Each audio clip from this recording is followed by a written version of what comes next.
Legal, vamos dar início aí. Na verdade, vamos dar continuidade no capítulo 4, Pluralidade das Existências 2. O Eduardo iniciou esse capítulo, né, do livro 2, tá? E vamos dar continuidade agora nesse assunto. Tem vários tópicos aqui, vamos dar uma passada. Lembrando que o importante sempre é o estudo, né? O estudo também em casa, uma leitura boa. Tem as leituras complementares para fazer uma ideia melhor do Espiritismo e assim poder, né, entender o que acontece no mundo, o que acontece conosco, tá bom? Então vamos lá, tema 9, Pluralidade das Existências 2, questões das 197 a 222. Destino das crianças depois da morte. É uma questão muito legal, né? Interessante a se conversar. Iniciando aí com a pergunta do espírito, dos espíritos, né? Aos espíritos. O espírito de uma criança morta em tenra idade é tão avançado como o de um adulto? Olha a resposta dos espíritos. Algumas vezes muito mais, porque pode ter vivido mais e adquirido maior soma de experiência, vírgula, sobretudo se progrediu. Ele colocou aqui essa questão, por quê? Porque às vezes as pessoas pensam, né? Ah, a criança morreu, faleceu, né? E não teve, né? Não é tão avançado como de adulto, não é isso, né? Sabemos que temos várias existências, obviamente, e isso aí não é um fator preponderante, né? Do espírito da criança, tá? Ela pode ter mais, progredido mais que as dos pais, isso é independente. A questão de ela ter desencarnado na infância já é uma outra situação, tá? Que nós vamos ver mais para frente, tá bom? O espírito de uma criança pode assim ser mais adiantado do que o do seu pai? Porque nós acabamos de falar agora, tá? Isto é muito frequente. Vós mesmos não vedes isso muitas vezes na Terra? Isso sim. Eu creio que quem está nessa assembleia e está nos escutando entende que isso aí é com grande frequência, né? Tem, às vezes, espíritos que não. Que é das crianças que vêm para ajudar, para colaborar ali naquele núcleo familiar, entendendo? Os pais também, com certeza, mas vêm para poder auxiliar ali nesse núcleo. Então, isso é normal, isso é frequente, tá bom? Pertence a uma categoria superior o espírito de uma criança que morreu em tenra idade, não podendo ter feito um mal. Tem umas religiões que falam sobre esse assunto de maneira diferente, né? A resposta dos espíritos. Se não fez o mal, também não fez o bem. E Deus não o isenta das provas que deve suportar. Se é puro, não é porque é criança, mas porque progrediu muito. Então voltamos lá naquela questão, na primeira ali, né? É independente, né? O progresso do espírito, ele é independente, tá? Assim, se ele morre na infância, é uma outra questão. Como também morre como adulto, ou como morre como, dependendo do gênero também de desencarne, tudo isso é influenciado de uma outra situação, tá? A evolução do espírito, ele está correndo, ele está acontecendo. Independente quando que é a hora de partir. Vamos ver um complemento dessa questão um pouco melhor na próxima. Por que a vida frequentemente é interrompida na infância? Essa é a pergunta que às vezes pessoas muitos fazem, né? Perguntam muito isso. Isso é uma questão muito peculiar mesmo, muito assim sensível, né? Tem que para poder ter entendimento melhor e para você poder lidar com isso, tá? A duração da vida de uma criança pode ser para o espírito que está nela encarnado o complemento de uma existência interrompida antes do seu tempo marcado. E sua morte, no mais das vezes, é uma prova ou uma expiação para os pais. Uma questão muito importante essa do Livro dos Espíritos. Por quê? Porque mostra o porquê, né? A razão, tá? Se nós temos várias vidas, já sabemos disso, consequentemente, tudo que acontece é uma lei de causa e efeito, tá? Nós estamos em constante plantio e colhendo. Então, um exemplo disso que ele está dizendo aqui, os espíritos, se uma pessoa, se um espírito, ele interrompeu a sua programação de uma vida anterior, né? De um tempo lá programado para ele, ele vai lá, né? Alto mesmo, faz interrompe essa vida. Obviamente, isso fica em débito, tá? Perante a lei. E em algum momento ele vai ter que resgatar isso aí. Então, inevitavelmente acontece isso. Aí a pergunta que você faz, tá? Alan, mas por que isso? E os pais nessa história, tá? Os pais também, eles colaboram para poder esse espírito cumprir essa meta depois, tá? Esse tempo. Ah, mas Alan, eu sofro demais. Eu sei, é um sofrimento, uma coisa que é dolorosa. Mas aqui ele continua falando, o espírito no final respondendo. Para os pais é uma prova ou uma expiação. Qual que é a diferença da prova e da expiação? A prova é quando você, mesmo com a dor, mesmo com a tristeza, a saudade, ela sempre vai existir até um próximo encontro, tá? A doutrina espírita, ela é isso, ela consola, né? Ela é consoladora. Aquele que é uma prova, para quem é uma prova, aquele que entende isso, compreende essa situação, compreende e sabe que, por mais que tenha tudo essa dor, ele sabe que vai ter um reencontro, ele sabe que isso faz parte, né? É uma lei de Deus e ele sabe disso. Quando a expiação? A expiação é quando você não aceita. É o oposto disso, né? Você se rebela, você se revolta, vai contra Deus, vai contra tudo. E você vive aquela vida de perturbação, tá? Então, o Espiritismo ele vem para isso mesmo, para mostrar o porquê das coisas, né? Por que acontece, como acontece. E dá sempre o consolo também. E a esperança do novo reencontro, que isso aí sempre acontece, é inevitável, tá bom? O que sucede ao espírito de uma criança que morreu em tenridade? Recomeça uma nova existência. Lembrando que, se ele interrompeu uma reencarnação anterior, antes, passou por aquele período de perturbação, de preparação, veio em uma nova existência, viveu ali um período só para completar essa existência, ele quitou essa conta, né? Falar assim.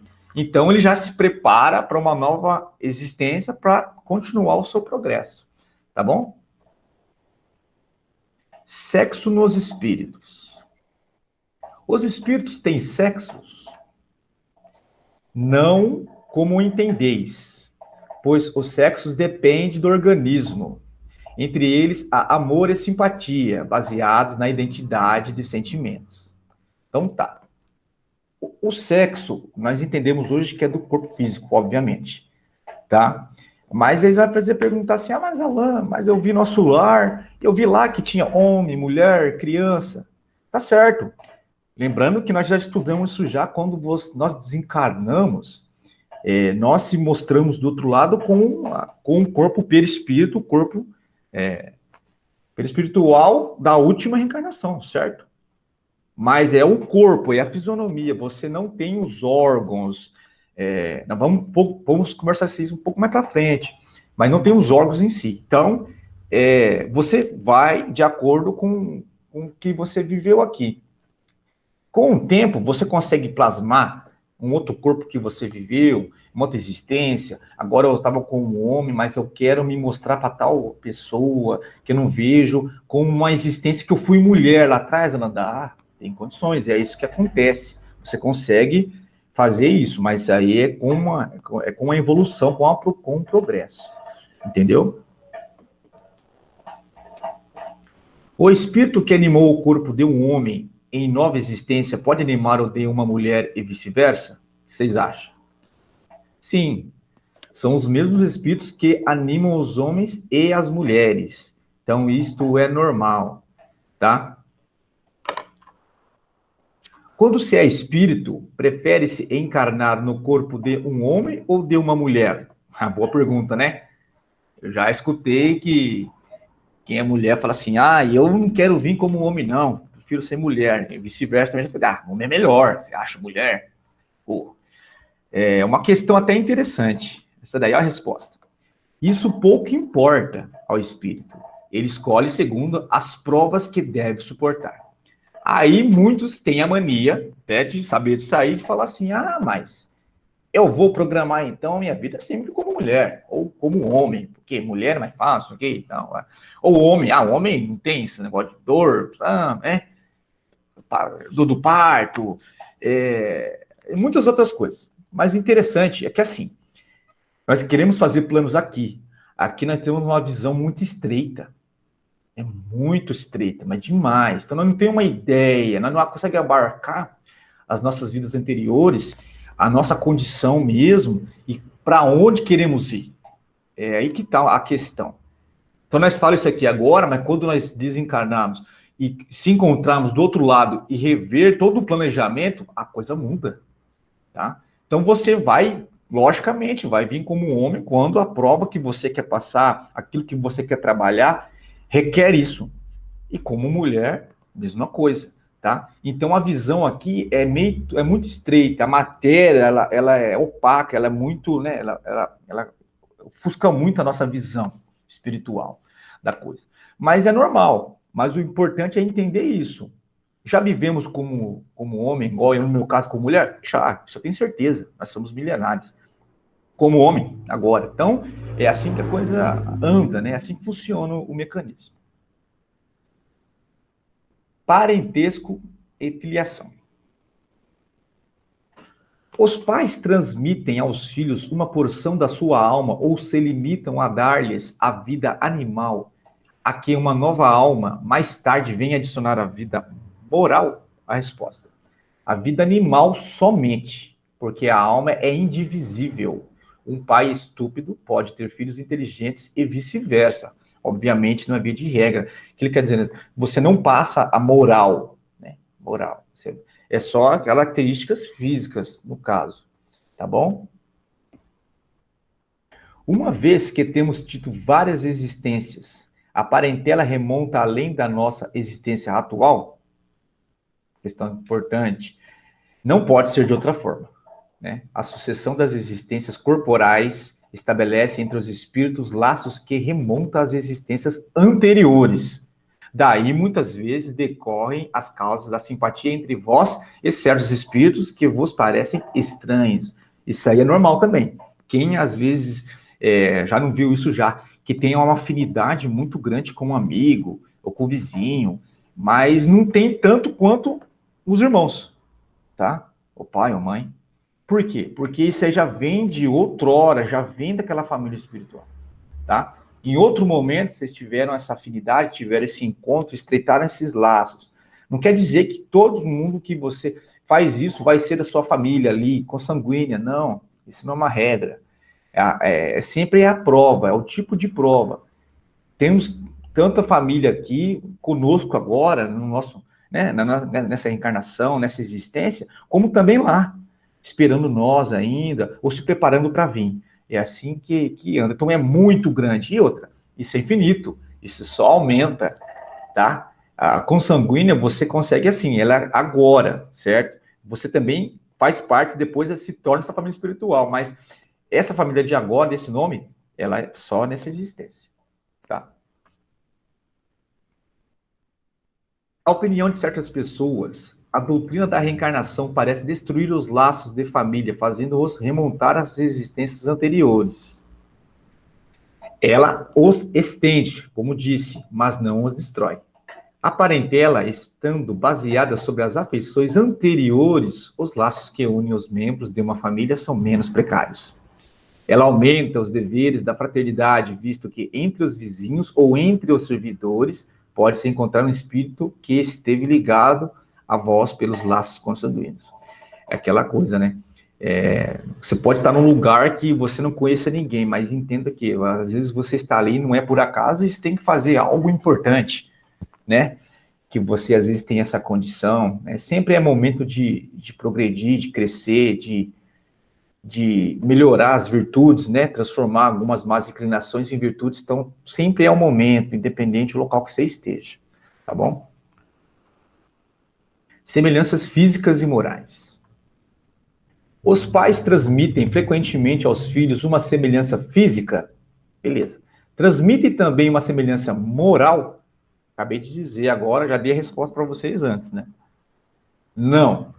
Uma vez que tem alma ou espírito diferentes. O corpo procede do corpo, normal, sabemos. Mas o espírito não procede do espírito, tá? Entre os descendentes das raças não há senão consanguinidade. Então, das raças, sim, é o sangue. Mas espiritual, ele aumenta e é assim que funciona, entendeu? A semelhança. Vamos ver umas questões mais interessantes também. De onde provém as semelhanças morais que existem algumas vezes entre pais e filhos? Olha a resposta. São espíritos simpáticos atraídos pela semelhança de suas tendências. Quem também nunca falou isso aí, né? Ah, meu filho puxou o pai dele, né? Muito teimoso demais, nossa senhora, não escuta o que eu falo, não é indisciplinado, não é organizado. Puxou o pai, puxou o pai. Não é a explicação disso aí. Aí você faz a pergunta, mas o Alan falou assim que não é, né? O espírito, ele é a personalidade dele, mas como é que ele é igual? Gente, ele é um filho, puxou o pai, até nisso, não só fisicamente, mas também nas questões morais, né? Como é que pode isso aí? A explicação. Por se remontar às outras reencarnações, espíritos simpáticos, eles, por mais que quando eles se encontram, eles se afinizam. Pode ser pai e filho, mãe e filha, irmãos, pode ser, mas também pode ser vizinhos, pode ser um patrão e um funcionário, não tem problema nenhum nisso. Como eu te disse, são espíritos simpáticos, atraídos pela semelhança de suas tendências. Então isso aí vem lá de trás. Um falava, alguém nunca falou assim, nossa, eu encontrei você pela primeira vez, assim, bateu assim o santo mesmo, nossa, que coisa gostosa, cara, parece que nós já se conhecemos, ó, há vidas atrás. Verdade. Quando falar isso, é verdade, quando você sente isso, de fato, tá bom? Os espíritos dos pais não exercem influência sobre o do filho depois do nascimento? Resposta: uma influência muito grande. Como dissemos, os espíritos devem concorrer para o progresso uns dos outros. Muito bem. Os espíritos dos pais têm por missão desenvolver os dos seus filhos pela educação. É para eles uma tarefa. Se falharem, serão culpados. É assim, esses serão culpados com firmeza, né? Falar assim, meu Deus do céu, e agora? Será que eu fiz certo? Será que eu não fiz? Será que meu filho... Ah, meu Deus do céu, e agora? Eu vou pagar. Tem que ter calma. Você tem que entender que como é que funciona o mecanismo. Fazer tudo que é importante, obviamente, concorrendo à evolução do espírito, que antes de ele ser os nossos filhos, ele é filho de Deus.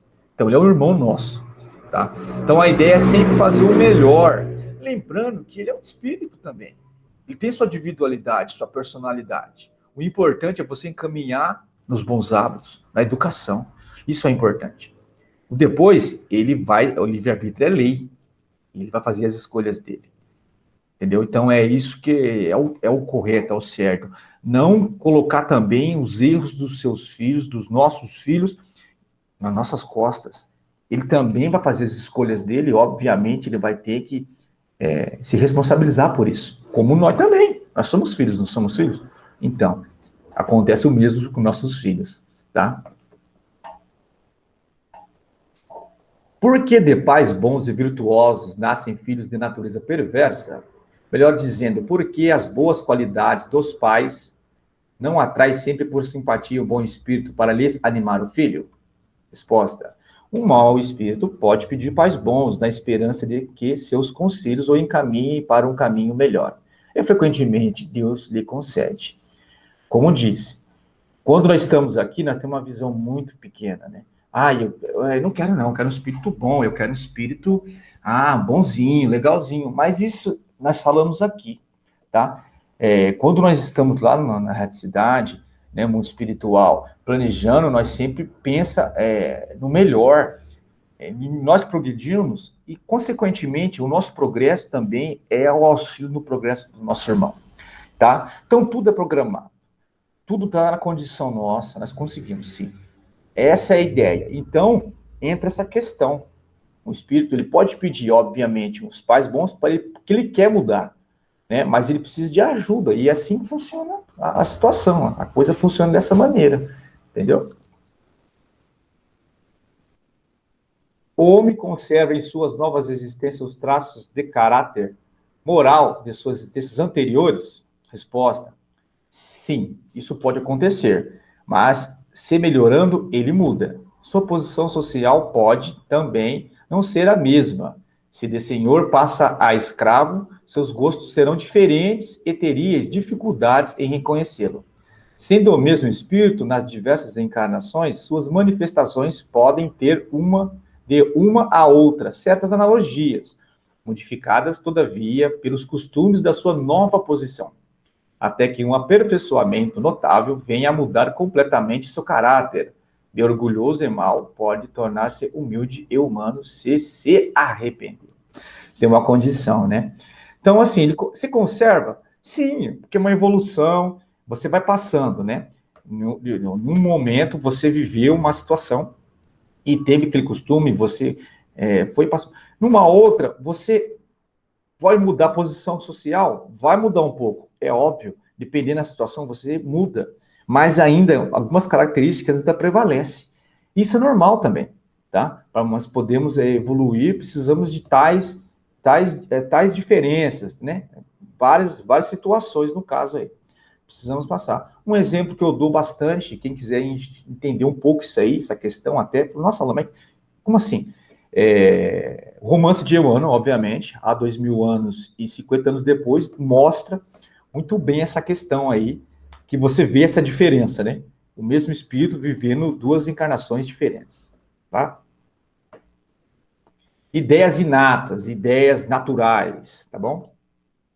O espírito encarnado conserva algum traço das percepções que teve e dos conhecimentos que adquiriu nas suas existências anteriores? Resposta: resta-lhe uma vaga lembrança que lhe dá o que se chama de ideias inatas, né?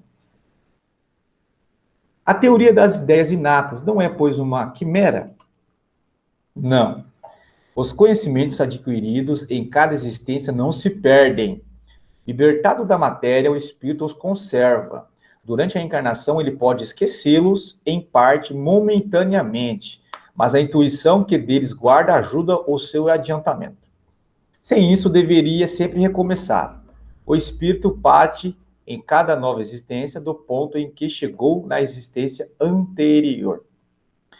Então, tudo que que nós conversamos, Jesus falou, né? Qual que é o tesouro, né? O tesouro é aquele que o ladrão não rouba e a traça não corrói, né? O que é? Os valores morais, né? A intelectualidade, tudo isso é o nosso tesouro. Nós vamos adquirindo isso. Obviamente, cada existência nós usamos de acordo com o que temos, né? A parte intelecta, né? É utilizada de mais, outras não. Então, isso aí é muito importante, essa questão. Nada se perde. Só não lembramos, mas nós temos uma bagagem. Só que agora nós só lembramos aquilo que devemos lembrar e trazer agora para essa existência, tá bom? Qual é a origem das faculdades extraordinárias de indivíduos que, sem estudo prévio, parecem ter a intuição de certos conhecimentos, como as línguas, o cálculo, etc.? Lembrança do passado, progresso anterior da alma, mas do qual não tem consciência. De onde quer que elas venham? O corpo muda, mas o espírito não muda, embora troque de vestimenta.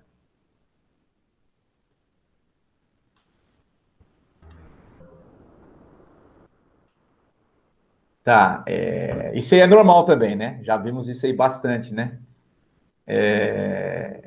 Pessoas que nunca viram aquilo e falam sobre aquilo, ou tocam algum instrumento, ou crianças mesmo que falam, olha, peraí, de onde que ele aprendeu isso? Mas como é que ele fala isso? Como é que ele fala desse assunto? Fala com essas palavras? Ele não teve ainda acesso a isso aqui. Isso aí é de outrora, né? Vira e mexe, parece casos aí na mídia desse sentido aí. Criança, acho que uma criança que sentou, nunca viu um piano na vida, simplesmente sentou no piano e começou a tocar um piano. Mas peraí, os pais se assustavam, mas como assim? não fez aula, nunca. Como assim? É aquilo que está lá atrás e ele consegue acessar, tá? É permitido, lógico, ele consegue acessar e ele consegue fazer. Então, isso é normal, né? Entre nós, assim, é bem normal. Logicamente, eu falei de um caso bem, né, patente, mas tem muitos casos, assim, que acontece ali, que é normal isso, tá bom?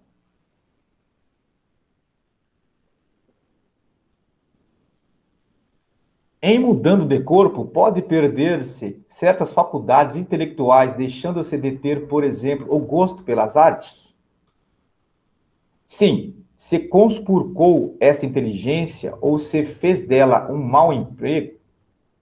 Ademais, uma faculdade pode permanecer adormecida durante uma existência, porque o espírito veio para exercitar uma outra, que com ela não tem relação. Então, ela fica em estado latente para ressurgir mais tarde, conspurcar, macular, né? Usar de errado, equivocado. Tá bom? Nós vemos isso bastante, tá? Também, logicamente, espíritos, né, que você vê que tem uma condição, mas não consegue exercer, né? Extrema inteligência, já vi, conheço, muito inteligente, mas ele não consegue utilizar dela, tá? Ele não consegue utilizar dessa inteligência. Ele tem uma deficiência mental. Então, ele mostra a inteligência, só que ele não consegue exercê-la. Isso aí é uma expiação, isso é uma prova. Por quê? Porque ele agiu com irresponsabilidade perante com a inteligência em outras situações, em outras vidas. Tá? Então, consequentemente, ele vai resgatando dessa maneira. Entendeu? Mas todo mundo é assim? Não. Se você usou a ferramenta adequadamente, ela fica ali latente. Só que agora você tem que usar, não vai usar a inteligência, a intelectualidade. Agora é um trabalho diferente, voltado mais ali, né? Mais humilde ali, nessa questão, tá? De sentimento. Exemplo, então você não vai usar mais a inteligência. Não que você não tenha mais ela. Você tem ela, ela só está latente ali. Porque nessa existência agora vai usar um outro tipo de recurso. Entendeu? Então, tem essas condições que nós vivenciamos aí ao longo da nossa evolução, do nosso progresso. Tudo bem, gente? Foi isso que eu tenho para apresentar para vocês, tá? Agradeço vocês terem escutado aí. Espero que dê uma clareada um pouco aí sobre esses assuntos aí. E eu repito de novo, estudem, vão atrás, vão para poder nós podermos ir progredindo aí conforme for. Tá bom, gente? Boa noite, boa semana, e eu passo a palavra agora para a Maiara. Bom. Olá, queridos amigos. Ótima exposição, Alan. Obrigada. Hoje eu dou continuidade ao nosso estudo do Evangelho segundo o Espiritismo. E o capítulo que nós vamos falar hoje é o capítulo 9, que vai falar da mansuetude. Esse capítulo, ele nada mais é que um estudo mais aprofundado, e os outros, né, as outras bem-aventuranças, que o Adriano já nos trouxe duas, hoje eu estou falando da terceira, ele é um estudo mais aprofundado de cada ponto do Sermão da Montanha do Cristo.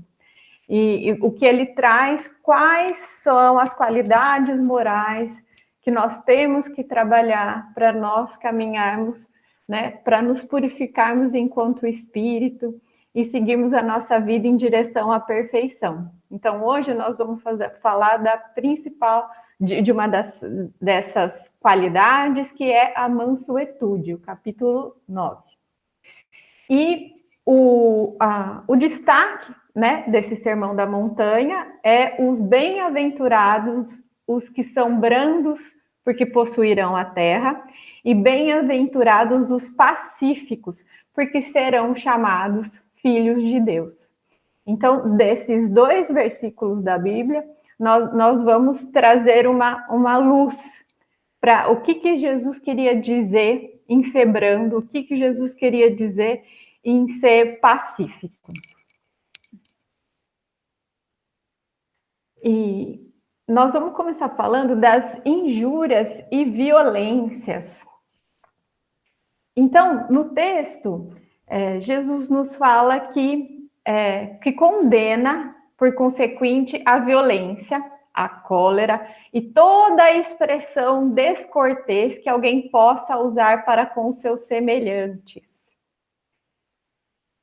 O que Jesus estava querendo dizer com isso? Quando a gente pensa em relação às injúrias e às violências, nós só pensamos nas agressões físicas, né?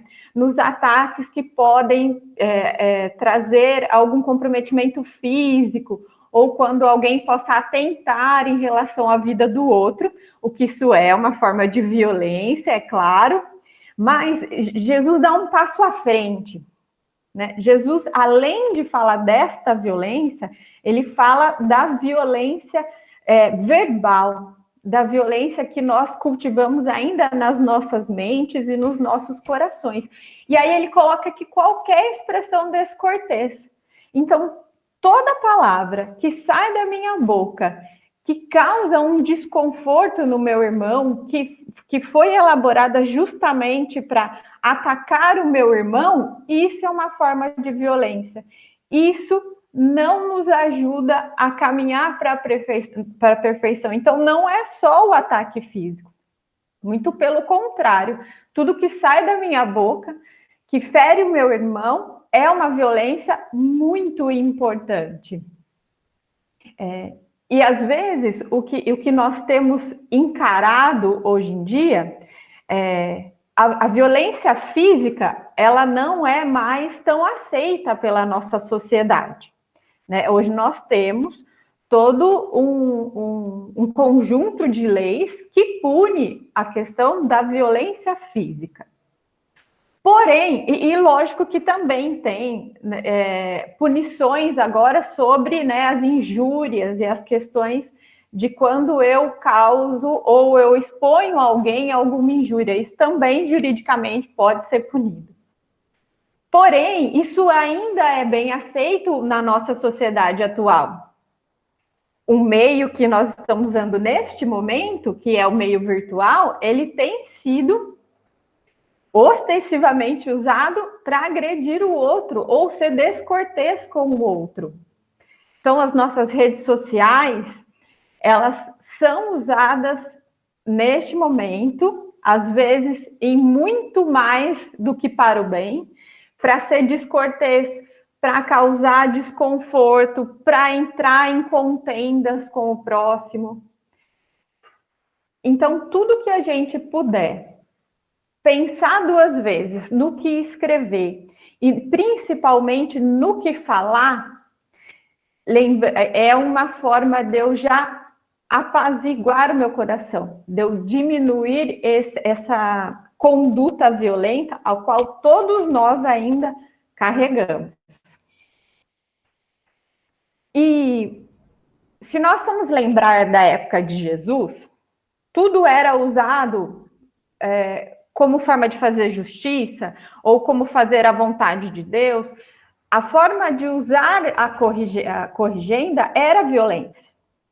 Nós conhecemos o caso da mulher adúltera, que a Torá dizia que ela deveria ser apedrejada na rua. A questão dos ladrões, que tinha uma das suas mãos decepadas. Então, o que era usado naquela época para que tudo se ajustasse era a violência, era entendido como a violência. E quando Jesus vem com esta palavra nova e transformadora, que condena esse tipo de atitude e ainda passa por um momento mais adiante ainda de dizer para nós que o que sai da nossa boca também é importante, é o que dá o start nessa evolução moral que ele veio pregar na nossa sociedade desde que ele esteve aqui conosco. Então, tem um trecho desse texto que ele fala: mas em que pode uma simples palavra revertir-se de tanta gravidade, né, que mereça tanta reprovação? O que nós podemos pensar sobre isso é que, assim, toda vez que nós formos descortês com o outro, nós estamos indo no caminho contrário da palavra de Cristo, do que ele nos pede como conduta. Então, o que Jesus nos pede? Para que nós amemos e temos caridade com o próximo. Então, toda vez que sai uma palavra da nossa boca que não está de acordo com as leis de amor e caridade, ela está sendo uma palavra de injúria, ela está sendo uma palavra violenta, ela está sendo uma palavra descortês. E justamente por isso, ele pede, enquanto nós espíritas, até um peso maior, né? Porque Jesus nos pede que nós tenhamos humildade para com Deus, em primeiro lugar, caridade para com o próximo, né? Que é a primeira lei do cristão. Então, toda palavra que sai da nossa boca, que não seja de gentileza, é contrária à lei de amor e caridade. Então, eu estou angariando os débitos, eu estou desencadeando uma série de situações que nós sabemos, né, que é a lei de ação e reação. Então, por isso que nós temos que prestar muito atenção como que nós tratamos o próximo. O que está saindo da nossa boca? Qual é o tom da nossa voz? Qual que é o conjunto das palavras que compõem a nossa resposta? Tudo isso deve ser analisado com muito carinho, mas à medida que nós pratiquemos isso no dia a dia, isso vai ficando mais fácil, vai sendo mais natural. E assim, eu desconstruí o texto para nós trazermos o que nós precisamos estar atentos, para depois ver o que nós temos que construir em cima. Então, o texto ele traz a cólera depois, mas eu gostaria de falar dela agora. Então, a cólera nada mais é que quando eu me exacerbo na fala, né? Quando eu agrido o meu irmão, quando eu respondo de forma torta. E é importante nós analisarmos que a cólera, quando eu passo a agir fora, né, do que é tido como uma postura afável, é quando eu ataco o meu irmão, seja verbalmente, nada mais isso é fruto do meu orgulho ferido. Toda vez que eu ouvir do outro qualquer apontamento que seja, qualquer colocação, ou o que for, toda vez que eu ouvir do meu irmão e lá dentro, eu já começar a apontar dentro de mim uma repulsa, um desconforto, né? Eu já fico pensando qual a resposta que eu vou dar àquele irmão. Isso é um motivo de alarde. Ele ainda mostra que nós temos raízes de orgulhos ainda bem profundas no nosso ser. E isso vale a pena nós sempre estarmos vigilantes. Porque até então, como nós sempre fomos balizados pela questão de reagir imediatamente quando eu for atacado, nós não temos o hábito de raciocinar numa situação que esteja efervescente. E aí eu ouço aquelas palavras, aqueles apontamentos, ou aquela agressão que vem do irmão, que seja. Em vez de eu pensar para responder, ou em vez de eu raciocinar e respirar para responder, nós temos a reação instintiva, que normalmente, muitas das vezes, ela é a cólera. Então, seja por isso, quando nós trabalhamos os sentimentos corretos, a nossa moral, nós falamos que o Evangelho e o caminho do Cristo, ele nada mais é que a libertação, que ele diz, né? Conhecer a verdade nos libertará. E nesse texto, a liberdade, quando você trabalha as questões internas, a sua moral, e contém essa cólera, te dá a opção de escolha. Aquela reação instintiva imediata não mais te domina. Você consegue parar por um momento, respirar e escolher as palavras que você vai devolver com o seu irmão, diminuir toda aquela circunstância que está se formando à sua frente. Então, é essa liberdade que o Cristo nos coloca. É bem legal a forma que o texto nos traz, que ele coloca que a cólera nada mais é que uma demência passageira.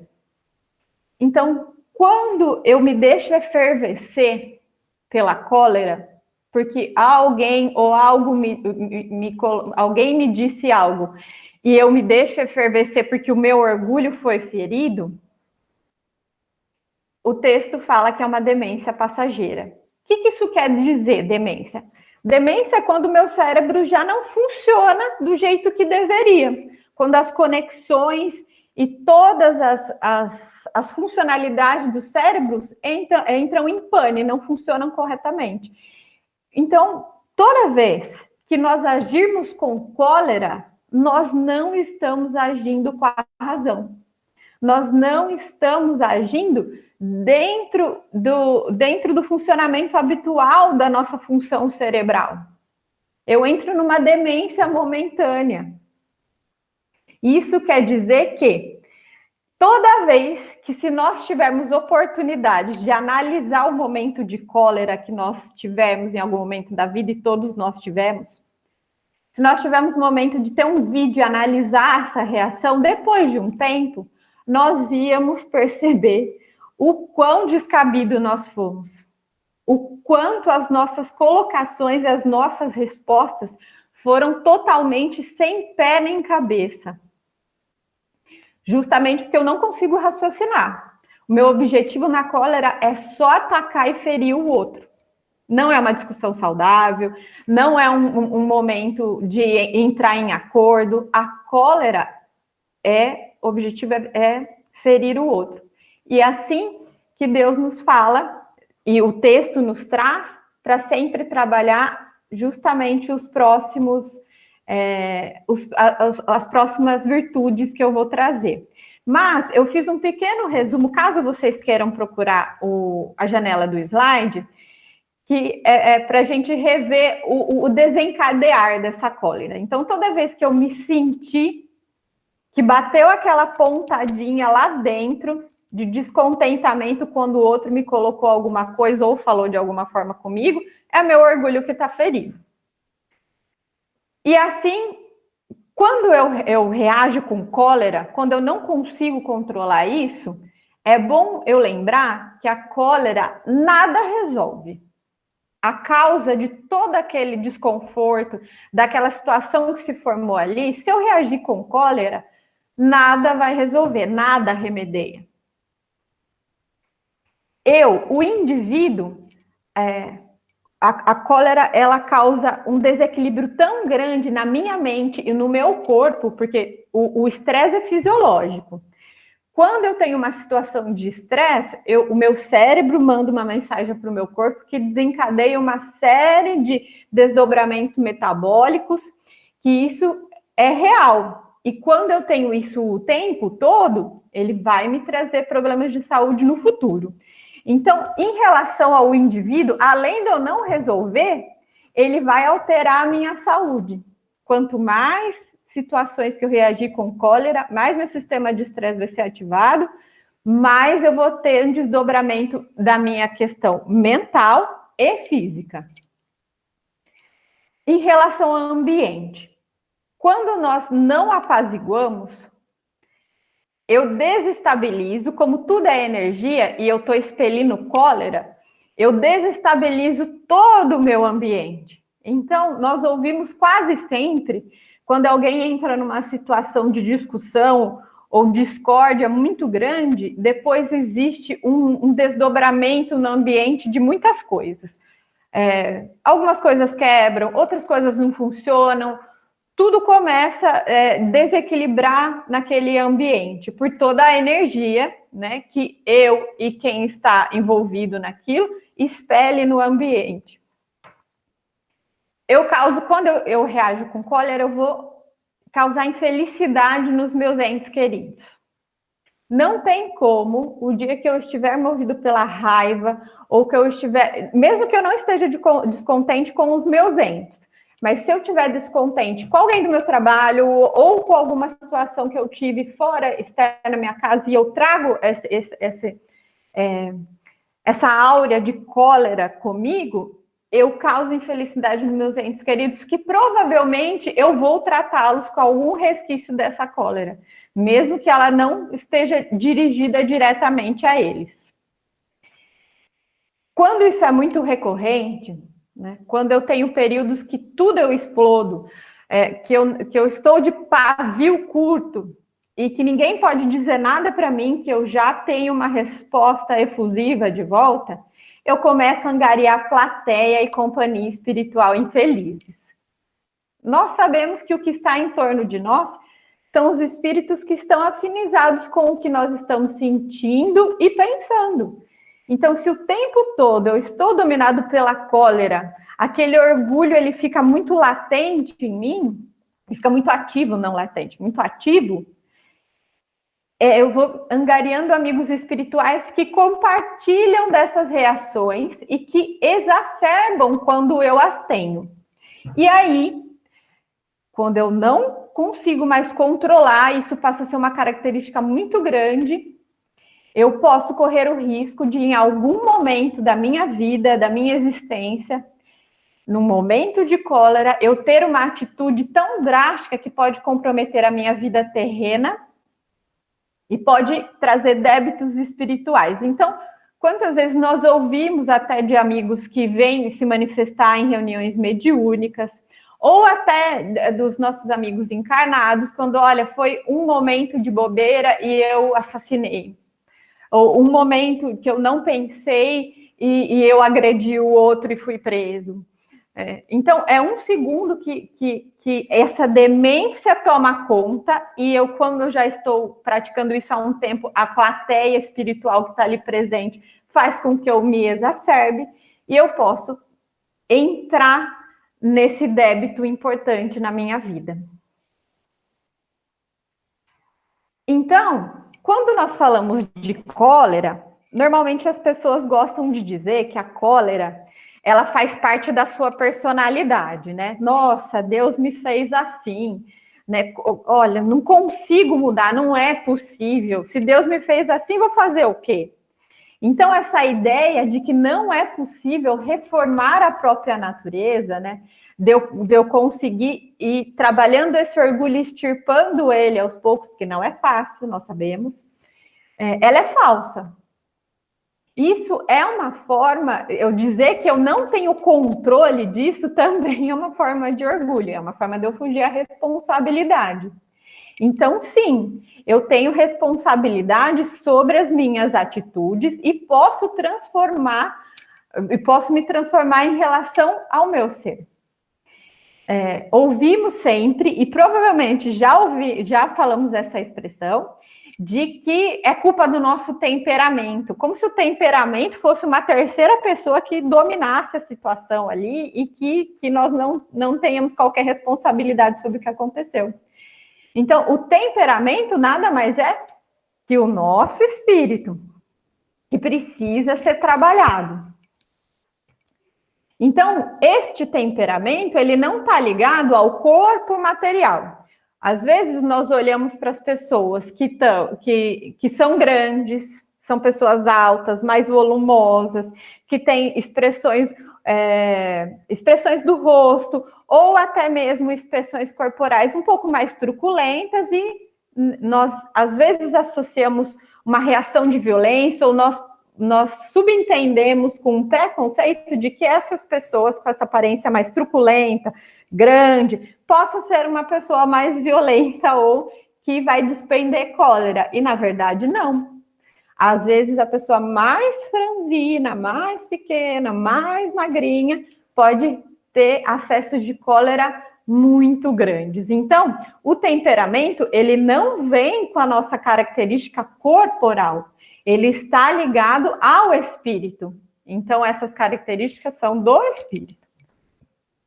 Então, todas essas virtudes, o que nós vamos trazer, o que tem que trabalhar, e todos os vícios estão ligados ao espírito. Nada tem correlação com a nossa aparência física. Então, eu não posso subentender que este ou aquele indivíduo, pela sua aparência física, pode ser um indivíduo mais violento, mais truculento, ou que ele pode ser mais afável. O nosso cenário, neste momento, o texto, ele retrata muito bem. Ele fala que até agora os bens da terra são assabarcados pelos violentos, que os prejuízos que são dos brandos e pacíficos, e que estes faltam muitas vezes o necessário, ao passo que os outros têm só o supérfluo. Então, este é o nosso cenário no momento, né? Nós falamos que ouvimos muitas vezes, as pessoas são desonestas e elas têm vidas confortáveis. Mas Jesus nos coloca que esse cenário é um cenário que estava dentro da programação e que nós não devemos ter postura de revolta. Quanto mais nós ouvimos que, por exemplo, as pessoas que estão em cárcere, que fizeram alguma desonestidade, deveriam morrer. Isso é uma forma de pensar com violência. É cólera. Eu gostaria de até trazer para nós pensarmos quando Drauzio Varela encontrou aquela moça, né, no cárcere, é uma moça trans, que ele não foi procurar o que ela fez, o que ela deixou de fazer, mas ele viu no rosto dela que ela precisava de um abraço, que ela precisava de um afago, que era uma tristeza profunda, e ele a abraçou. O quanto ele foi atacado por esta revolta de que, olha, ela deveria ser morta, condenada, ou condenada ao mesmo ato que ela teve. Então, ele recebeu muitas respostas e apontamentos de cólera. Então, este momento terreno, onde este cenário que os violentos ainda têm sucesso, ele está dentro da programação e a revolta não resolveria. Se nós tivéssemos pena de morte instituída para quase todos os crimes, será mesmo que nós resolveríamos a nossa evolução da Terra e nossa evolução espiritual? É uma pergunta que nós devemos nos fazer e refletir sobre isso. Então, a característica do nosso estágio evolutivo agora, ela é marcada com a virtude e o vício que tem de salvá-la ou perdê-la. Então, a virtude da nossa geração é a atividade intelectual. Então, nós podemos pensar aí, da época das revoluções agrícola e tecnológica, uns 500 anos de janela que nós tivemos um salto evolutivo imenso, do ponto de vista da nossa questão intelectual da humanidade. Mas o nosso vício é a indiferença moral. É justamente nós conseguimos evoluir o nosso entorno e o nosso meio, mas o nosso coração e a nossa mente não. Digo apenas a atividade porque o gênio se eleva de repente e descobre por si só horizontes que a multidão somente mais tarde verá. Enquanto que a atividade é a reunião dos esforços de todos para atingir um fim menos brilhante, mas que prova a elevação intelectual de uma época. Quando ele fala nesse gênio, nós podemos pensar, por exemplo, de algumas personalidades espirituais e que encarnaram, que tiveram destaque nesse trabalho moral na vida das pessoas, né? Que foram os exemplos que empurraram muitos para esse caminho do bem e da luz. Nós conhecemos vários, Chico Xavier, Irmã Dulce, e muitos outros que nós podemos citar, que são exemplos de pessoas que trabalharam para o bem, que transformaram suas vidas espirituais, de que mostraram todos os valores do Cristo. E assim, de vez em quando, esses gênios encarnariam para trazer esse trampolim para nós de exemplos para que nós conseguíssemos caminhar em direção a essa melhoria moral.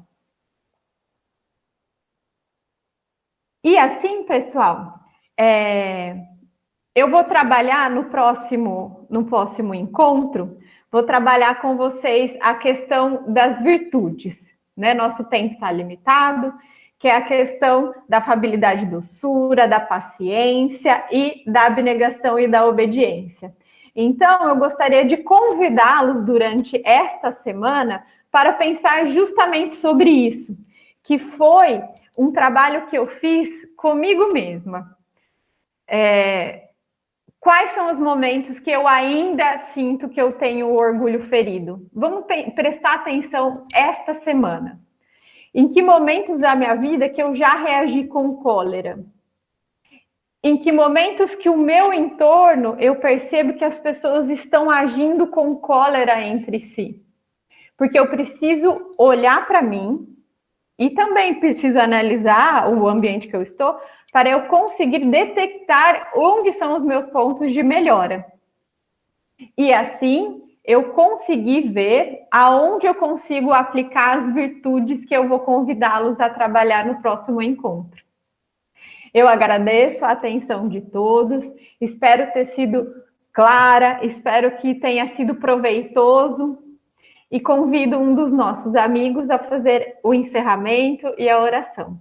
Obrigada.